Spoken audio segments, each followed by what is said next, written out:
Assalamualaikum warahmatullahi wabarakatuh. Perkenalkan, nama saya Sabita Kirana. Saya dari kelas terapi latihan lanjut kelas B. Pada video kali ini, saya ingin membuat video tentang resume dari video Dr. Lara Boyd yang menjelaskan tentang neoplastic brain. Pada video tersebut, Dr. Lara Boyd menjelaskan bahwa otak kita ini bersifat plastis, artinya dapat berubah bentuk dan fungsi sepanjang hidup kita. Perubahan ini disebut dengan neuroplastisitas, yaitu kemampuan otak untuk membentuk, memperkuat, atau menghapus koneksi antar neuron atau sel saraf. Setiap kali kita belajar hal baru, otak membuat koneksi baru antara sel saraf atau neuron. Semakin sering kita melakukan sesuatu, koneksi itu akan menjadi semakin kuat. Sebaliknya, jika kita berhenti berlatih, koneksi itu akan melemah atau bisa hilang. Jadi sebenarnya kita sedang melatih otak kita setiap kita bertindak, berpikir, atau belajar sesuatu yang baru. Setiap hal yang kita lakukan seperti belajar bahasa baru, berolahraga, bermain musik, bahkan berpikir positif, semuanya akan membentuk koneksi baru di otak. Semakin sering aktivitas itu dilakukan, semakin kuat koneksi tersebut terbentuk. Sebaliknya, kebiasaan yang jarang dilakukan akan melemahkan koneksi sarafnya, bahkan bisa hilang sama sekali. Dr. Lara Boyd juga menekankan bahwa kegagalan adalah bagian penting dari pembelajaran otak. Ketika kita gagal, otak akan berusaha mencari cara untuk menyelesaikan masalah. Proses inilah yang mendorong terbentuknya jalur saraf baru.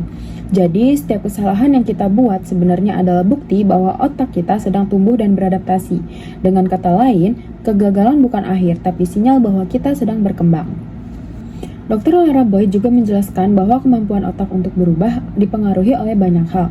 Contohnya seperti yang pertama, aktivitas fisik, karena aktivitas fisik ini meningkatkan aliran darah dan hormon pertumbuhan otak. Yang kedua, tidur yang cukup, karena saat tidur otak akan memproses dan menyimpan informasi baru. Lalu yang ketiga itu ada stres, yang jika berlebihan justru menghambat pembelajaran dan melemahkan otak.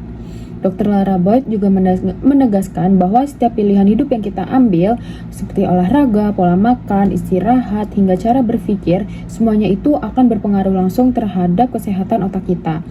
Dr. Lara Boyd merupakan seorang ahli terapi rehabilitasi otak. Ia meneliti bagaimana pasien pasca stroke dapat memulihkan kemampuan gerak dan bicara melalui latihan yang berulang. Melalui terapi fisik dan latihan kognitif, otak ini membentuk jalur baru untuk menggantikan area yang rusak akibat stroke. Ini menunjukkan bahwa neuroplastisitas memberi harapan besar dalam penyembuhan cedera otak. Lalu, Dr. Lara Boyd juga berpesan bahwa otak adalah cerminan dari kehidupan yang kita jalani. Setiap keputusan kecil seperti membaca, berolahraga, tidur cukup, atau berpikir positif adalah investasi untuk masa depan di otak kita. Sekian resume video dari saya, semoga bermanfaat. Terima kasih. Wassalamualaikum warahmatullahi wabarakatuh.